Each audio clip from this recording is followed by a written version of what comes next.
ओम पितराय नमः। जय श्री कृष्णा, राधे राधे। आपका स्वागत है मेरे चैनल ज्ञान लोक में। जो अमावस्या तिथि का प्रारंभ जो कि 21 सितंबर 2025 को 12:16 AM पे हो चुका है और अमावस्या तिथि का जो समापन होगा वो 22 सितंबर 2025 को 1:23 पे होगा। और इसका तर्पण का जो शुभ मुहूर्त है उसके बारे में मैं आपको जानकारी दे देती हूँ कि जो शुभ मुहूर्त होगा वो दोपहर के समय करना शुभ माना जाता है। इस दिन तर्पण का समय दोपहर 1:27 से लेके 3:53 पे होगा।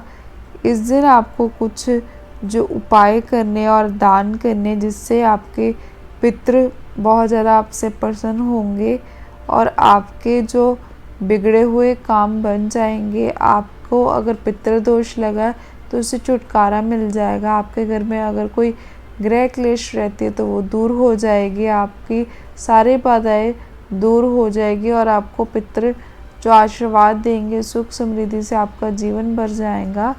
तो कौन से उपाय और दान है ये जानने के लिए आपको इस वीडियो को पूरा देखना होगा। तो कृपया करके वीडियो को पूरा देखिएगा। जो सर्व पितृ अमावस्या पे क्या उपाय करें। अमावस्या की जो शाम को किसी मंदिर में शिवलिंग के पास जाके घी का दीप अपने पितरों के लिए जलाए। इस दिन चावल की खीर बनाए पितरों को अर्पित करें। इस दौरान आपसे जो भूल चूक हुई हो उसके लिए क्षमा मांगे। गीता के 7वें अध्याय के 7 पाठ करके उसका फल अपने पितरों को समर्पित करें। ईश्वर से उनकी मुक्ति की प्रार्थना करें। अमावस्या के दिन सुबह स्नान आदि शुद्ध होकर सामर्थ्य के अनुसार अन्न वस्त्र सोना गाय का दान करें। तिल और गुड़ का दान करें। काले तिल सफेद तिल और गुड़ का दान करने से पितरों की आत्मा को शांति मिलती है। पशु पक्षियों को भोजन। पितरों के नाम पे गौ माता को कुत्ते या फिर पक्षियों को भोजन कराना भी पितृदोष से निवारण में सहायक होता है। इससे पूर्वजों की आत्मा तृप्त होती है, घर में सुख समृद्धि आती है। सूर्य को अग्र और मंत्र। सूर्य देव को जल अर्पित करते हुए ओम पितृभ्य स्वाहा मंत्र का उच्चारण करें। इससे पितरों का विशेष पुण्य और शांति मिलती है। अगर आप शिवलिंग पे गंगा जल और कच्चे दूध का मिश्रण चढ़ाते हैं तो पितरों की आत्मा की शांति होती है और दोषों को कम करने में सहायक है। काले तिल और जौ शनि और पितरों से जुड़े इन अर्पणों को विशेष फलदायी माना जाता है। शमी के पत्ते शनिदेव को प्रिय होते हैं और शिवलिंग पे चढ़ाने से जो पितृदोष दूर होता है और शांति आती है। सर्व पितृ अमावस्या पे पितृदोष की शांति के लिए आप त्रिपिंडी श्राद्ध करा सकते हैं। उस दिन पीपल के पेड़ की जड़ की पूजा करें और गाय का दूध अर्पित करें। पीपल की जड़ में भगवान विष्णु का वास होता है। इस दिन आप चाहे तो पीपल का पौधा भी लगा सकते हैं। पितृदोष शांति के लिए ब्रह्म सूक्त, गीता रुद्र सूक्त, रुद्राष्टदायी के पुरुष सूक्त और ब्रह्म सूक्त के आदि का पाठ करा सकते हैं। गीता या गरुड़ पुराण का पाठ। गरुड़ पुराण में मृत्यु के पहले और बाद की स्थिति के बारे में बताया गया है, इसलिए यह पुराण मृतक को सुनाया जाता है। सर्व पितृ अमावस्या के दिन गरुड़ पुराण के कुछ खास अध्यायों का पाठ करें और गीता का पाठ जरूर करें या घर में ही करवाएं। ये थे कुछ उपाय जो आपको सर्व पितृ अमावस्या के दिन करने हैं। अब मैं आपको इस दिन कौन सी चीज़ों का दान करना है इसके बारे में जानकारी दे देती हूँ। सबसे पहले है खाद्य सामग्री का दान करें। धर्म ग्रंथों के अनुसार सर्व पितृ अमावस्या पे गुड़ का दान करने से गरीबी दूर होती है और पितृ भी खुश होते हैं। वहीं घी का दान करने से परिवार में सुख समृद्धि और शांति बनी रहती है।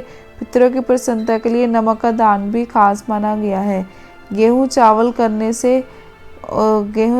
दान करने से हर काम में सफलता मिलती है। सोने चांदी का दान करें। जो ग्रंथों के अनुसार धनी व्यक्ति को अपने पितरों को प्रसन्नता के लिए सोने चांदी का दान भी करना चाहिए। सोने का दान क्लेह का नाश करता है। पितरों के आशीर्वाद और संतुष्टि के लिए चांदी का दान शुभ माना गया है।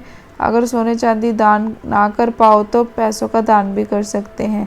नंबर 3, कपड़ों का दान करें। सर्व पितृ अमावस्या पे जरूरतमंदों और योग्य ब्राह्मणों को कपड़ों का दान करना चाहिए। इस बात का ध्यान रखें कि ये कपड़े नए और बिना उपयोग किए हो। पुराने व उपयोग किए हुए कपड़ों का दान भूलकर भी न करें। कपड़ों का दान करने से पितरों की कृपा आप पे ऊपर बनी रहेगी। नंबर 4, तिल का दान।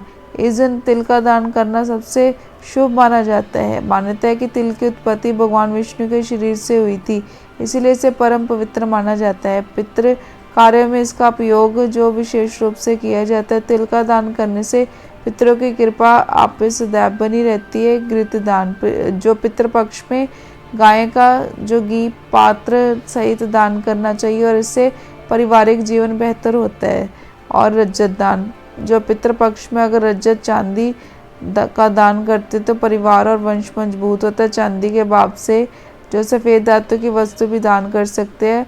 लवण दान, जो लवण का मतलब होता है नमक, माना जाता है कि इस दिन जो नमक का दान अगर आप करते हैं तो जो भी दान अगर आप और कर रहे तो अगर नमक का दान नहीं कर रहे तो उसके बिना ये दान आपका पूरा नहीं होता, तो आपको नमक का दान करना चाहिए। इससे प्रेत बाधा से भी मुक्ति मिलती है। पितृपक्ष में महादान का महत्व, पितृपक्ष के दौरान किया गया दान साधारण दान से कई गुना फल देने वाला माना जाता है, जिससे महादान कहा जाता है। कि व्यक्ति जब अपने पूर्वजों के नाम से दान करते तो पितर तृप्त होते हैं और परिवार पे उनका आशीर्वाद भी बना रहता है। इससे घर में सुख समृद्धि का वास होता है और आने वाली पीढ़ियां भी सुरक्षित रहती है। यही कारण है कि लोग जो पितृ पक्ष में और पक्ष और सर्पित जो अमावस्या के दिन इन चीज़ों का दान करते हैं। पितरों के लिए आपको दीपदान भी करना चाहिए। सर्वपितृ अमावस्या के दिन पितरों की मृत्यु लोक जानी धरती से विदाई होती है। इसमें जो पितरों को ध्यान में रख के दोपहर के समय ही अपनी क्षमता के अनुसार 3 या 6 ब्राह्मणों को भोजन कराए, उनको वस्त्र दक्षिणा आदि देकर विदा करें। इसके बाद शाम के समय पितरों के लिए दीप दान करना चाहिए। दीप दान करने से पितरों के मार्ग में अंधेरा नहीं रहता। पितृ लोग जाते समय वे जलता हुआ दिया देख के प्रसन्न होते हैं और वे संतुष्ट होकर अपने वंश की उन्नति की कामना करके पितृ लोग जाते हैं। तो पितरों के लिए दीप दान की विधि क्या होती है? जो इस दिन शाम को जब सूर्यास्त हो जाए तो अंधेरा होने लगे तो मिट्टी के दीप लेके गाय के जो घी से भर ले और उसमें एक बाती रख ले।